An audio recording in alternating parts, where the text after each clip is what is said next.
La situation de mon université, c'est bien du Zola. Du Zola, c'est ce que vous avez écrit, Anne Fraïs, dans une lettre ouverte adressée au président de la République. Vous êtes présidente de l'université Paul Valéry à Montpellier. À côté de vous, Thierry Coulon. Bonjour Thierry Coulon, vous présidez le directoire de l'Institut Polytechnique de Paris. Vous êtes ancien conseiller d'Emmanuel Macron pour l'enseignement supérieur et de la recherche. Et vous avez eu un parcours singulier. Vous avez présidé l'université de Cergy-Pontoise. Vous avez présidé l'agence d'évaluation de la recherche avant donc de prendre la tête de cet institut qui regroupe notamment Polytechnique et Télécom Paris sous tutelle de Bercy. Anne Fraïs, j'ai été profondément heurté, ému par la lettre que vous avez adressée au président de la République. Je ne vais pas la lire dans son intégralité, mais je vais quand même lire quelques extraits. On meurt dans vos universités, on meurt dans mon université, avez-vous écrit. Nous venons de voter notre 6e budget en déficit. Vous allez nous expliquer d'ailleurs ce que ça veut dire. Notre université est l'une des moins dotées et les moins encadrées de France. Et justement, ce qui est intéressant dans cette lettre et dans le contexte, c'est que l'université de Montpellier que vous présidez est tout à fait représentative de ces universités dites de proximité. Vous avez 23 000 étudiants, un budget parmi les plus faibles de France. Alors, je vais vous poser une question. Elle est évidente, mais j'aimerais que les auditeurs et les auditrices vous entendent. Pourquoi avez-vous écrit cette lettre? Pour 10 postes. Pour 10 postes, 5 d'enseignants-chercheurs et 5 de personnel administratif qu'on m'a refusé parce que de créer, parce que mon université est en déficit. Qu'est-ce que Voilà. ça veut dire une université en déficit? Expliquez-nous. Mais une université en déficit, elles le sont toutes, actuellement. C'est une université dont, dans une année, la charge, les charges, les dépenses sont, supérieures, aux recettes et en particulier à ce qui est la recette principale, c'est-à-dire la dotation, de l'État. Comment ça se passe le budget d'une université? Ça comprend quoi? Alors il y a les frais payés par les étudiants, mais ils sont plutôt faibles. Oui, 3 millions par exemple pour, mon université, en sachant que les étudiants boursiers ne payent pas. Et votre budget de fonctionnement, il est de? Alors, c'est pas uniquement le budget de fonctionnement. La plus grande partie d'un budget, c'est la masse salariale. C'est les postes, bien sûr. Heu le budget se compose, essentiellement de la dotation de l'État. Nous Qui est de dépendons à nous quel niveau pour votre alors université? pour mon université, 108 millions. Et votre déficit, il est de? Alors le déficit, sur l'année 2025 qui vient de s'achever, on devra prendre, heu, 4 millions dans le fonds de roulement, c'est-à-dire dans les réserves de l'établissement. Alors justement, c'est ça que j'aimerais comprendre. Donc normalement, quand une entreprise est en déficit, il y a un problème. Celui-ci peut être comblé, je ne sais pas, par les actionnaires, par la banque. Vous, qu'est-ce que c'est que ce fonds de roulement? Bah, le fonds de roulement, c'est justement, l'argent qui, reste à l'université, quand elle n'est pas en déficit. Ce sont ses économies quelque part. Et vous avez beaucoup d'économies? Ah, je n'ai, quasiment plus d'économies. C'est un peu le problème. L'État actuellement mène une politique pour vider les fonds de roulement des universités où il voit une masse, d'argent dont il pense qu'elle est disponible et peu utilisée. Et la situation des universités est extrêmement, différente. Certains ont encore effectivement un fonds de roulement, d'autres n'en ont, quasiment plus. Vous, vous en voyez la fin, donc de Ah, ce fonds de roulement. sur ce qui est annoncé pour 2026, on arrivera ou à zéro ou en négatif. Et alors, qu'est-ce qui peut se passer après? Demandez à l'État. Bah, Nous vous, sommes un vous avez demandé au service président de la public. République, est-ce qu'il vous a répondu? Est-ce qu'il a répondu à votre lettre, Anne Fraïs? La rectrice m'a annoncé que j'aurais une inspection puisque, il était très grave effectivement d'avoir un taux de suicide ou de mort, brutale de ce niveau-là dans une université, ce pourquoi d'ailleurs je l'ai alertée. Heu, Cela dit, j'avais prévenu le ministère il y a 1 an déjà, en public devant mes collègues. Mais le président de la République, puisque c'est lui auxquels vous avez écrit, est-ce que ce sont conseillers à l'enseignement supérieur? Quelqu'un vous a contacté en dehors de la rectrice? Non. Thierry Coulon, vous qui avez été, Bonjour. parce que vous avez plusieurs casquettes, donc aujourd'hui vous dirigez l'Institut Polytechnique qui rassemble donc Polytechnique et Télécom, et puis jadis, Et beaucoup plus d'écoles. et jadis vous avez été conseiller justement à l'enseignement supérieur d'Emmanuel Macron. Qu'est-ce que vous pensez de cette situation? Est-ce qu'elle vous surprend? Est-ce qu'elle est conforme à l'évolution du système? Alors, vous allez dire plusieurs choses. D'abord qu'aujourd'hui, on discute de sujets très importants. Les universités, l'enseignement supérieur et la recherche, c'est une question de fonctionnement démocratique, on le voit aujourd'hui. C'est une question économique. On est dans une économie de l'innovation, notre recherche doit être forte. C'est une question de souveraineté, pour des raisons évidentes, si on regarde la géopolitique.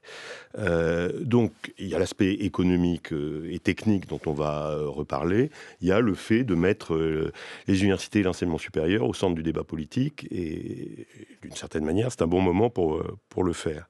La deuxième chose que je voudrais dire, c'est que j'ai une grande sympathie pour ce qu'essaye de faire Anne Freyss et d'autres présidents d'universités de proximité. Je dirige actuellement une institution d'une autre nature, qui a d'autres ambitions, qui est dans une autre situation, mais j'ai dirigé une université de proximité, l'université de Cergy-Pontoise. On l'a démarré avec très peu de locaux, très peu de profs, très peu de crédits, et puis on s'est battu, et puis effectivement les collectivités locales d'une part, l'État d'autre part, ont soutenu le développement. Il a fallu se battre. Les collectivités locales, ça veut dire que on peut être financé par autre chose que l'État lorsqu'on est une université? Évidemment. Enfin, là, on est dans une histoire un peu particulière, qui est l'histoire des universités nouvelles. C'est-à-dire l'histoire du moment où la région parisienne, en particulier Paris-Centre, est trop surchargée d'étudiants, et sous Claude Allègre est prise la décision de créer des universités à Évry, à Cergy-Pontoise, à Marne-la-Vallée, et les collectivités locales sont absolument ravies et soutiennent le programme immobilier. Mais Montpellier-Paul Valéry est certainement dans une autre situation, mais oui, enfin j'imagine, Anne le sait, qu'il y a des relations avec les collectivités locales. La troisième Freyss, chose juste là-dessus, et je vous laisse poursuivre. Anne Freyss, est-ce que vous touchez de l'argent de la mairie de Montpellier, des collectivités locales montpelliéraines? Oui, il y a bien sûr une partie de l'argent, mais qui n'a rien à voir en proportion avec ce qui est De la quel ordre? Est-ce que dotation vous de avez l'État. évoqué un Mais budget j'aurais d'un peu aimé. plus de 100 millions d'euros? Alors, il y a par exemple, avec la mairie, on a une collaboration là pour monter une crèche, pour créer une crèche sur le domaine site. universitaire qui sera partagé à la fois entre le quartier et l'université. Avec la région, on a des financements, que ce soit des financements pour la recherche. Par contre, je voudrais relever, vous avez dit à 2 reprises que l'université Paul Valéry était une université de proximité. Or, pour moi, ce n'est pas la réalité. On a signé des comptes où notre signature était d'être une université de recherche intensive en LLA et SHS.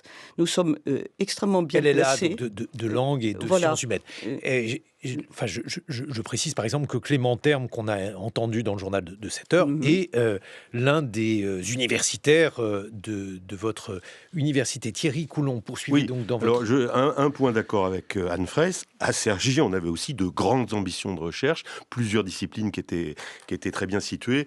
Bon, il est néanmoins clair que on peut avoir un impact plus local ou plus international et qu'il y a différents profils et différentes ambitions d'université, même si je suis bien d'accord pour ne pas catégoriser. On s'est laissé aller un peu à ça en parlant d'universités de proximité, disons d'universités très ancrées dans leur territoire. Je crois que les 2 universités dont on parle sont dans ce cas. Moi, troisième point, on ne meurt pas au travail en France. C'est-à-dire que ce dont parle Anne, et Anne est connue pour être une présidente profondément humaine, donc je pense que ça la touche personnellement. Mais on ne meurt pas au travail en France en général, ou si ça se passe, c'est extrêmement grave. Donc, on discutera Il y a des d'allocations. accidents du travail, des Oui, maladies professionnelles. Mais là, j'ai toujours été très sensible à la question Ou de la souffrance au travail. de la santé mentale des étudiants en particulier. Là, on parle d'autre chose. On parle de problèmes de souffrance au travail, probablement, peut-être. Je dois dire que je ne connais évidemment rien de la situation précise, mais il y a tout un tas de questions qui se posent. On meurt certainement pas de trop travailler, on meurt de mal travailler, on meurt d'organisations qui sont problématiques. Donc il y a peut-être il y a de manière évidente une question de souffrance au travail à l'université de Montpellier, mais au-delà de ça, il y a quelque chose de tangible. Là, il n'y a pas besoin de réfléchir là-dessus trop longtemps. C'est la question du déficit. Donc, sans entrer dans des détails trop techniques, on m'a expliqué que les coûts augmentaient. Les coûts augmentent parce que les professeurs vieillissent et leur salaire est augmenté. Pas assez, mais il est un peu augmenté. Il y a la question du transfert des mutuelles. Enfin bref, toute une série de choses un peu techniques sur lesquelles on ne va pas s'étendre, mais qui font en tout cas que le budget de fonctionnement, que la masse salariale des universités augmente, alors que l'État ne donne pas plus d'argent à ces universités. Oui, mais néanmoins, si on veut avoir un débat un petit peu clair, je pense qu'il faut réfléchir aux causalités. Il y a des questions de souffrance au travail, des problèmes spécifiques qu'il faut traiter. Et je me souviens, Anne, tu étais intervenue devant le ministre précédent, Patrick Hetzel, pour dire, et je l'avais moyennement apprécié, qu'il y avait un rapport entre ces problèmes et le fait que l'évaluation par le HCERES. Bon, il se trouve que je venais de présider le HCERES et j'ai relu là le rapport que le HCERES avait fait. Le HCERES, c'est le Haut Conseil de l'évaluation de la recherche et de l'enseignement supérieur que j'ai présidé, qui avait fait un rapport assez bienveillant sur l'Université de Montpellier en relevant un certain nombre de questions. Et j'en viens à un point important qui est le dialogue qui doit avoir lieu entre l'État et les établissements. Mais je pense que de relier directement les problèmes de souffrance au travail au budget, il y a certainement un lien. À l'évaluation, je pense qu'il est moyen. En tout cas, il faut réfléchir certainement sur les organisations. Et Anne je veux Fraïs bien qu'on parle de la question répondre. des moyens de déficit. Anne Fraïs. Vous savez, je crois que un des problèmes, je dis que mon université est à son 6e déficit, c'est que quelque part tout le monde s'habitue à cela. Donc peut-être que mes mots, effectivement, sont durs quand je dis qu'on meurt au travail, mais les statistiques sont là. Dans mon université, comme je l'écrivais, des suicides, le dernier est remonté à 25 ans. Moi, j'en ai vécu 4 en 5 ans. Alors, certes, il n'y a pas de lien direct. L'université et les inspecteurs qui vont venir, on ne pourra pas dire ces personnes se sont suicidées parce que elles travaillaient à l'université. Mais la souffrance au travail et les conséquences que ça peut avoir, jusqu'à effectivement ce genre de choses, elle est très réelle. Et je pense qu'il faut éviter de s'habituer, de dire une université est sous-dotée et surtout sous-encadrée.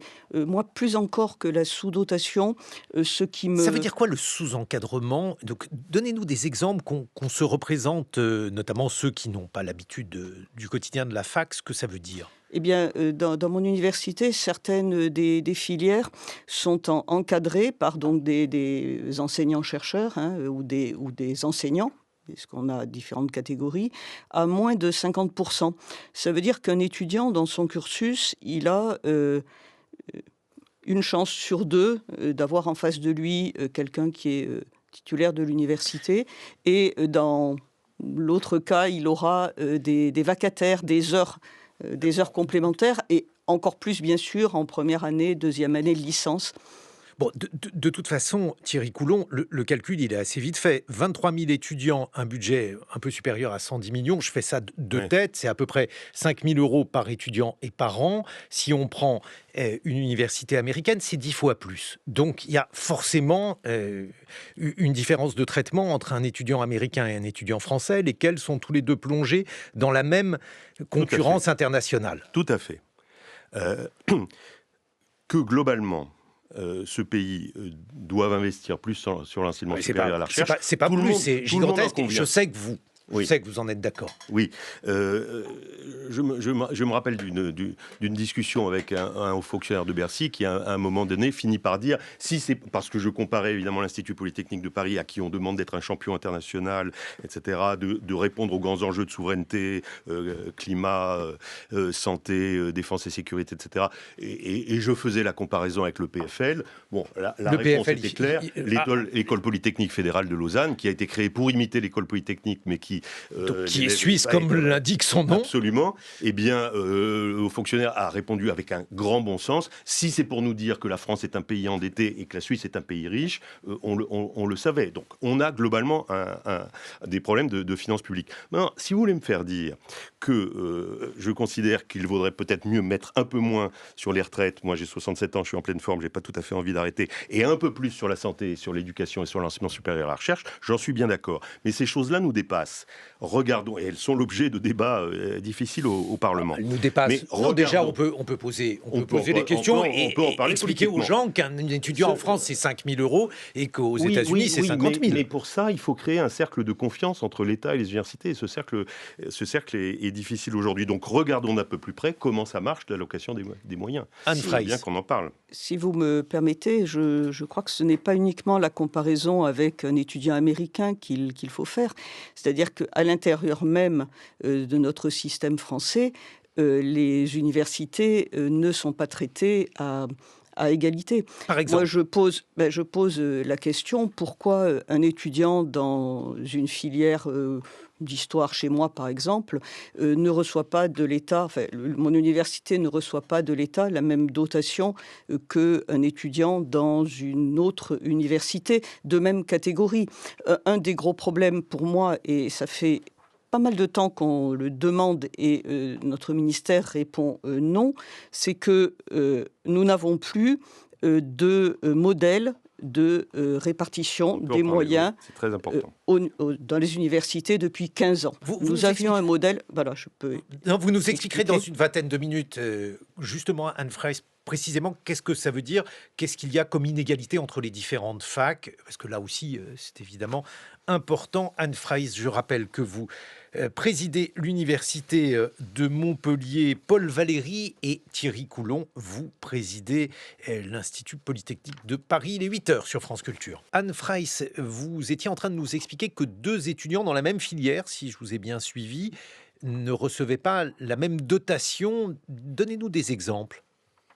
Eh bien, c'est dû en fait à un système qui n'existe plus. C'est-à-dire il n'y a pas de modèle de répartition des moyens entre les universités, ce qui est le cas dans tous les autres pays d'Europe. Il y a un modèle de répartition. Et là, en France, il n'y en a pas. C'est-à-dire il y en avait encore jusqu'à il y a 15 ans. Ce modèle a été arrêté. On pouvait en discuter. Il y avait des inégalités entre certains types d'étudiants en sciences ou en lettres, mais il y avait un modèle qui existait. Or, là, la dotation d'État est dans une forme d'obscurité totale. Le ministère nous dit qu'il ne croit pas à un modèle de répartition des moyens, mais que par contre, il aidera une dizaine d'établissements, d'universités en difficulté. Sauf que personne ne sait qui sont ces universités, ni comment on va les aider.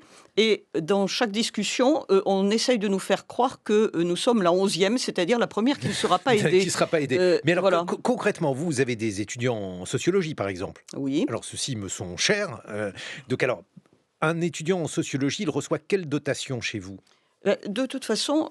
la dotation qui est donnée n'est pas la même, par exemple, dans une autre université de même groupe. C'est justement ce que j'aimerais chercher à comprendre. Elle peut être deux fois différente, du simple au double, y compris dans une université qui a... Mais alors ça veut dire quoi? Du même groupe. Vous savez qu'on est par groupe, les universités ont des groupes. Moi, je suis dans un groupe d'université de lettres, la SHS, lettres, langues, arts, sciences humaines et sociales.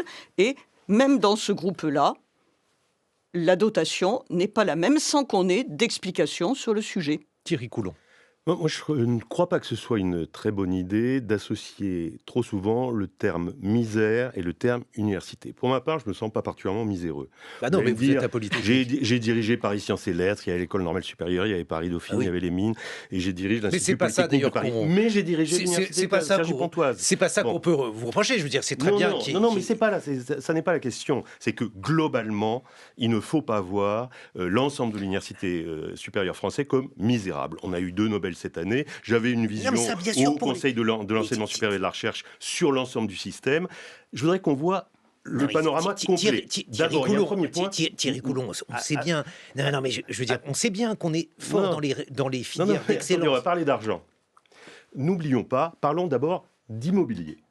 Il y a des efforts extrêmement importants qui ont été faits sur les campus. Je pense qu'Anne, ton campus a été refait intégralement. Il paraît qu'il est magnifique, l'atrium, etc. J'aimerais aller voir tout ça. Je pense que ça a coûté beaucoup d'argent et c'est très bien. Donc la chanson sur les amphis qui fuient, etc., je pense qu'il faut sortir de ce misérabilisme-là.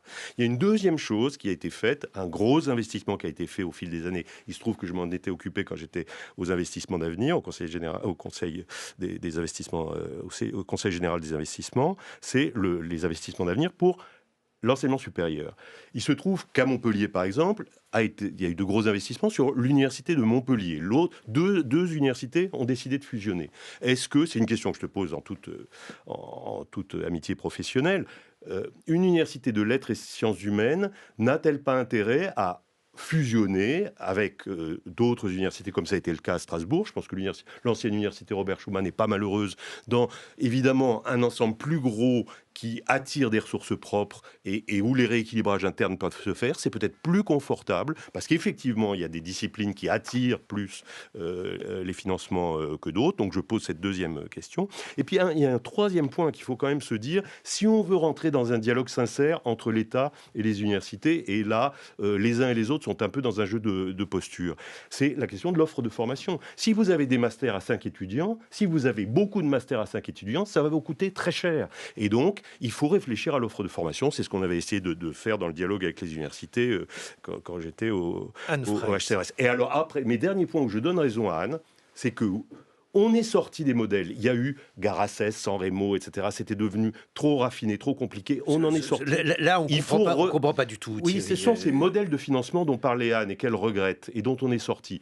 Je comprends que Gilles Roussel, ancien président d'université, Jérôme Fournel, haut fonctionnaire, ancien directeur général des finances publiques, sont en train de travailler sur un resoclage. Parce qu'effectivement... Je vais traduire une autre manière de financer les facs. Non, une manière de remettre les choses sur la table, parce qu'à force de faire de l'incrémental sur des dotations existantes, le système, effectivement, ne ressemble plus à rien. Et ça, tout le monde en est conscient. Et donc, il faut rétablir de l'équité et de la transparence. Sur ce point, on peut être bien d'accord. Anne Freyss. Alors, je vais aussi donner raison à Thierry sur un point. Il est vrai que sur certains points, l'État nous a tout à fait suivis. Montpellier a gagné l'opération Campus et à ce titre, il y a effectivement énormément d'argent qui a été mis dans les bâtiments et en particulier pour mon université. Ça, c'est une réalité. En recherche, eh bien, il n'y a pas que l'université de Montpellier qui a profité des appels à projets. Nous avons gagné de très gros appels à projets nous-mêmes. Nous en gagnons régulièrement, de plus petits, avec la région aussi, avec l'État, à l'international, en Europe aussi, il faut le savoir. C'est pour ça que je défendais tout à l'heure l'idée que notre université était une université de recherche. Et sur ce point-là, moi, je n'ai pas de problème, mais ce qu'on gagne en recherche, ça ne finance pas la formation, le quotidien des étudiants, le chauffage et autre chose. Et moi, mon problème, il est uniquement sur la dotation d'État, sur ce qui est effectivement la formation. Et quand tu parles de disciplines à très petits effectifs, ce n'est pas le cas dans mon université. C'est des choses que nous avons déjà régulées. Nous avons très peu de disciplines avec de faibles effectifs. Et quand c'est le cas, nous avons pris des mesures de mutualisation, des mesures qui ont diminué le coût. Attendez, parce que moi, les formations à petits effectifs, je ne suis pas forcément contre. Vous êtes prof de latin, Oui, Anne Freyss. Il est normal qu'un certain nombre de choses, je ne sais pas, les langues anciennes, peut-être les langues rares, enfin bref, oui, tout à fait. tout ce contexte-là, évidemment, ça n'attire pas une foule d'étudiants, mais c'est du rôle de l'enseignement supérieur de justement proposer ces enseignements et ces recherches.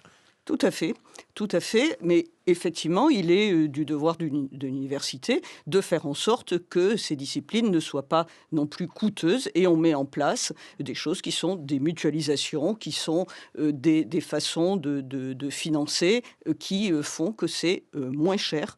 Et voilà, la difficulté, c'est, vous voulez, que moi, on me dit, vous êtes dimensionné pour 17 000 étudiants, ce qui était effectivement un chiffre que nous avions il y a quelques années, et puis on a pris 6 000 étudiants de plus, 7 000 étudiants, et on nous dit, voilà, vous avez 23 000 étudiants, mais en fait, vous avez un encadrement pour 17 000.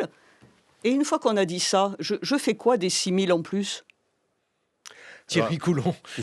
Il y a beaucoup de questions. Alors, la première, c'est que je voudrais insister sur 2 points un peu délicats. Le système français, le contrat social, c'est que l'enseignement supérieur est financé par l'État, par le contribuable et pas par l'usager. On n'est pas dans un système de droit d'inscription. Mais il y a quelque chose qui est un peu inconséquent, c'est que les étudiants étrangers, et en particulier extra-communautaires, on a essayé de tenir le discours il y a quelques années, le discours suivant. Écoutez, une année universitaire, figurez-vous, ça coûte environ 10 000 euros par an. 8 000, 10 000, ça coûte 10 000 euros à quelqu'un. Pour le moment, s'agissant des étudiants français et des étudiants de la communauté européenne, c'est l'État qui le paye et c'est tout à fait le contrat social français. Maintenant, si vous ne payez pas l'impôt en France, que vous êtes des enfants de la bourgeoisie chinoise ou bien, etc., peut-être est-ce que vous pourriez, comme c'est extrêmement important d'avoir des étudiants étrangers, ça a des externalités positives géniales, on vous en paye les 2 tiers. Si ça vous ennuyait de trouver le dernier tiers, eh bien, ce serait pas mal. Alors, avec évidemment des phénomènes de péréquation, c'est-à-dire si vous voulez le Malien brillant qui ne peut pas subvenir à payer ce tiers-là, eh bien, d'autres le compenseront. Ce système, les universités ont été réticentes à le mettre en œuvre. Donc, il y a quand même pas mal d'argent que la réforme Bienvenue en France aurait permis aux universités d'acquérir. Deuxième fleuve de crédit dont je regrette qu'on ne soit pas plus saisi collectivement, eh bien, c'est l'apprentissage.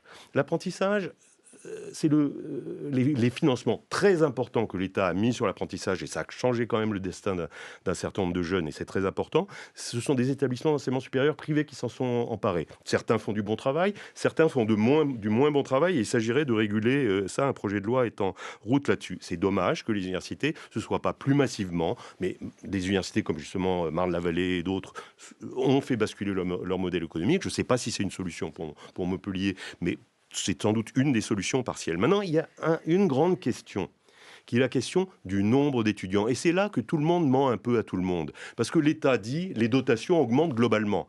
Mais il oublie de dire que le nombre d'étudiants augmente. Mais le nombre d'étudiants augmente. Est-il raisonnable d'embarquer dans des filières générales des étudiants dont on sait plus ou moins qu'ils vont échouer ? Ça n'est pas raisonnable. Mais simplement, il faut s'occuper de l'ensemble d'une classe d'âge. Et donc, c'est l'idée d'orientation active. Et vous allez vous retrouver face à un problème, puisque Parcoursup, c'est 93% des étudiants qui reçoivent une affectation. Donc, vous avez 7% qui sont dans la nature. Si vous ne les laissez pas étudier ce qu'ils veulent, par exemple, vous risquez d'augmenter encore ce pourcentage, donc d'avoir, Mais non, c'est une excellente question. Ce que je pense, c'est que il faut restreindre les effectifs, ou du moins, il ne faut embarquer des étudiants que dans des filières où ils ont une chance de réussir, parce que l'échec, ça coûte très cher, on est tous et d'accord c'est mauvais là-dessus. pour les étudiants. Et donc, ça veut dire qu'il faut créer des formations professionnelles. Ça a plein de conséquences. Il faut créer des formations professionnelles courtes. Mais les formations professionnelles courtes, c'est cher, c'est difficile à monter. Personne ne veut y enseigner parce que c'est difficile et qu'il faut s'occuper des étudiants de très près. Et que ça n'est pas la même chose que de faire un cours sur la virgule chez Montaigne en master avec 5 étudiants. Thierry, j'aime beaucoup Montaigne. Mieux que ça. Mais et d'autre part, il faut Si on veut garder un contrat social, sachant que les CSP+, iront dans les filières générales et d'autres iront, avec un parcours plus chaotique, iront dans des filières plus courtes, il faut leur dire, vous pourrez revenir et il y aura un système de formation continue. Ce qui veut dire faire basculer le système d'un système de formation initiale vers un système de formation tout au long de la vie. Donc on a devant nous, dans les années qui viennent, des défis extrêmement important. C'est pour ça qu'il faut arrêter de parler un peu de misère, me semble-t-il, et plutôt regarder les défis qui sont devant nous et rétablir une forme de confiance entre l'État et les établissements. Je note quand même que vous avez dit que vous vouliez faire payer les étudiants étrangers 10 000 euros à peu près par an, alors non, que si j'ai fait... Du tout. Entre 8 et 10 Ça 000... coûte. Non, pardon. Non, c'est ce que ça coûte. Le coût. Alors qu'Anne Freiss, elle reçoit 5 000 par étudiant. C'était là. Oui, bien sûr. Non, pardonnez-moi. Elle reçoit 5 000 par étudiant, pas 10 000. Alors, reprendre un certain nombre... ça ne se discute pas du point de vue... Enfin, je sais pas, elle est là, discutez-le. Oui. Non, je ne pense pas que ça se discute, mais reprendre les points. Pour ce qui est des frais différenciés pour les étudiants étrangers, peut-être que je vais te surprendre, mais c'est pratiqué dans mon établissement. Pratiqué d'une façon un petit peu particulière, puisque tu sais qu'on est toujours un peu différent à Paul Valéry, pour répondre à ce qu'on nous dit souvent, c'est une filière d'immigration clandestine, l'enseignement supérieur, alors que nous pensons que l'enseignement supérieur accueille des étudiants étrangers et que c'est une richesse pour la France.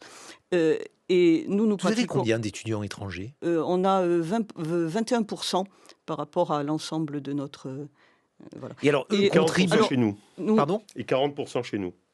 Donc, vous voyez, on ne peut pas dire que c'est obligatoirement dans une université comme la nôtre qu'on accueille le plus massivement des étudiants étrangers. Et alors, ils contribuent à Anne Freiss ? Alors, ces étudiants étrangers, eh bien, ils ne payent pas quand ils arrivent, et tant qu'ils réussissent, ils ne payent pas. Le jour où ils ne réussissent pas, ils payent des frais différenciés. C'est-à-dire que ce qu'on a choisi, c'est pas de dire ceux de licence payent et ceux de master ne payent pas, ou ceux de tel pays payent ou ne payent pas. On a choisi de privilégier la réussite de nos étudiants. Quand un étudiant, il est là pour étudier, qu'il réussit, eh bien, il ne paye pas en France. Par contre, le jour où il échoue, c'est-à-dire où quelque part il ne respecte pas le contrat avec notre université, il doit à ce moment-là payer des frais différenciés. Est-ce que vous envoyez vos étudiants à l'étranger avec ce type également de gratuité ? En fait, on utilise l'argent que l'on reçoit justement dans ce cadre-là, des étudiants qui payent parce qu'ils n'ont pas réussi leur année, pour aider nos étudiants à partir à l'étranger. Oui, bien sûr, il y a... Autre question que j'aimerais aborder, il y a les enseignants qui sont embauchés J'aurais aimé répondre aussi sur l'apprentissage, par exemple, parce que oui, on nous a poussé à l'apprentissage, mais je crois que tu n'ignores pas qu'actuellement, le financement de l'apprentissage pour les entreprises va être réservé au niveau en dessous du baccalauréat, ce qui est à mon avis quelque chose de totalement... Il a été restreint après un énorme effort. Donc il y a quand même... Oui, mais que je sache... Donc ça veut dire quoi ? Ça veut dire que vous ne toucheriez pas ? Ça veut dire que de toute façon, actuellement, notre taux d'étudiants en apprentissage, et on s'était beaucoup lancé là-dedans, parce que je partage ton avis sur l'intérêt évident de ce type de formation. Et contrairement à ce qu'on peut penser, une université de lettres et sciences humaines peut tout à fait aller dans le sens de l'apprentissage. Simplement, là, on voit une baisse qui commence et qui va sans doute s'accentuer sur le nombre d'apprentis. Je voulais vous entendre également, Anne Freiss, sur un autre scandale, une situation qui me paraît scandaleuse, c'est celle des vacataires à l'université. Beaucoup d'universités tiennent, et je crois qu'il faut l'expliquer aux auditrices et aux auditeurs, grâce à des thésards, des post-doctorants qui sont payés au lance-pierre pour faire des cours et qui suppléent en réalité à l'absence de postes créés.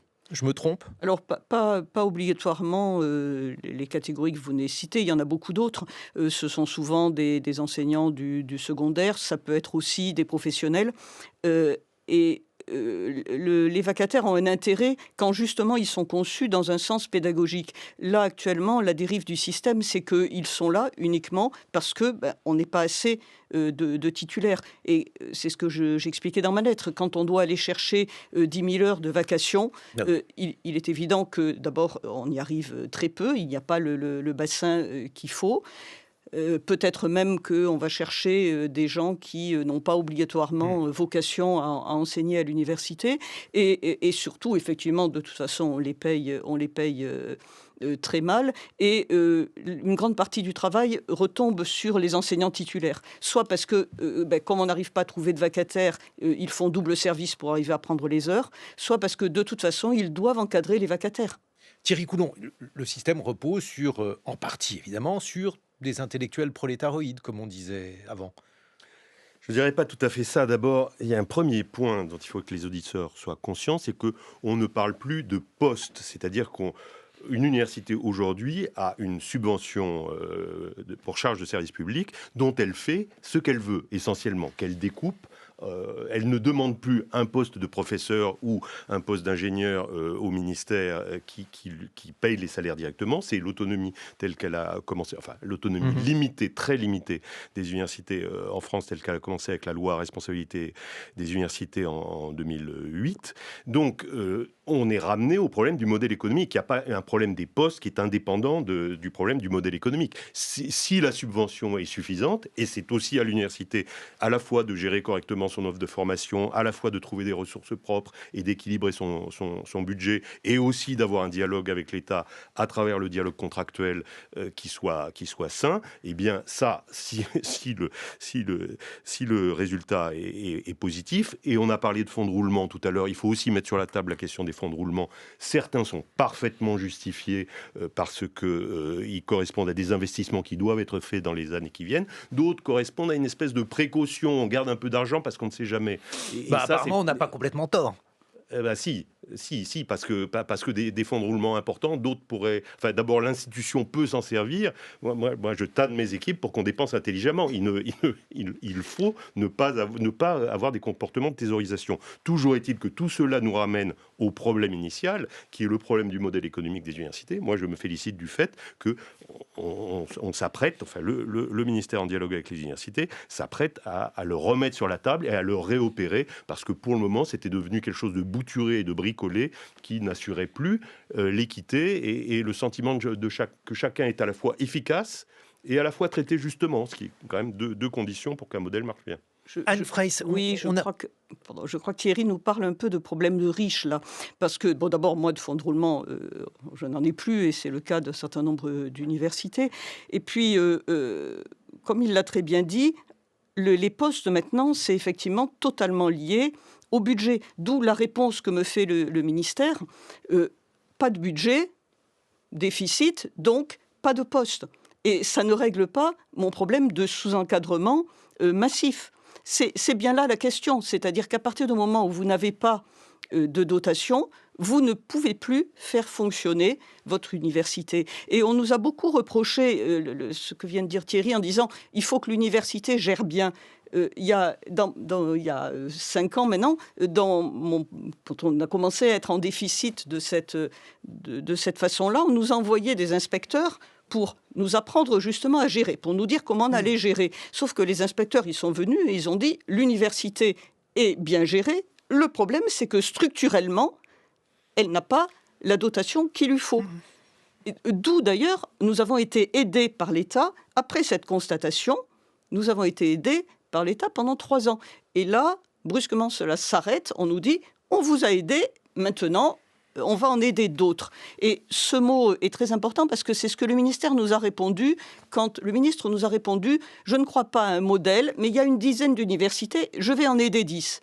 Mais c'est pas comme ça que ça doit fonctionner. Et là, je rejoins Thierry. On va laisser Thierry Coulon conclure rapidement sur l'état des universités. Vous dites que ça n'est pas la misère, et vous ne niez pas les problèmes.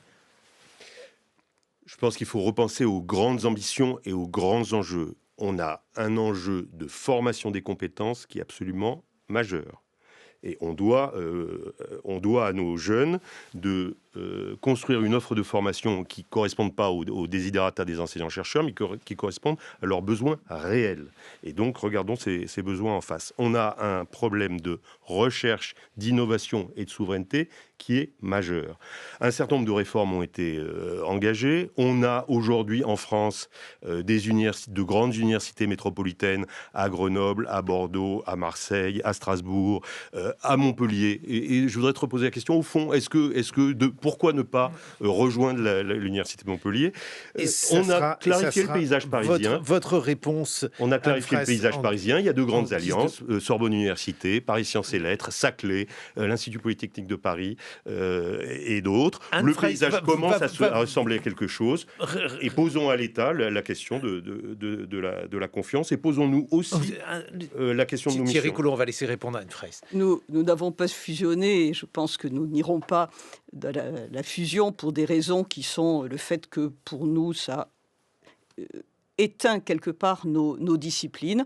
Mais de toute façon, par contre, comme tu le sais, nous sommes en EPE, c'est-à-dire vers un grand établissement qui regroupera autour de l'université des écoles dans les mêmes disciplines que nous. Merci Anne Fraisse, vous présidez l'université de Montpellier 3 Paul Valéry. Merci Thierry Coulon, Merci. vous présidez l'Institut Polytechnique.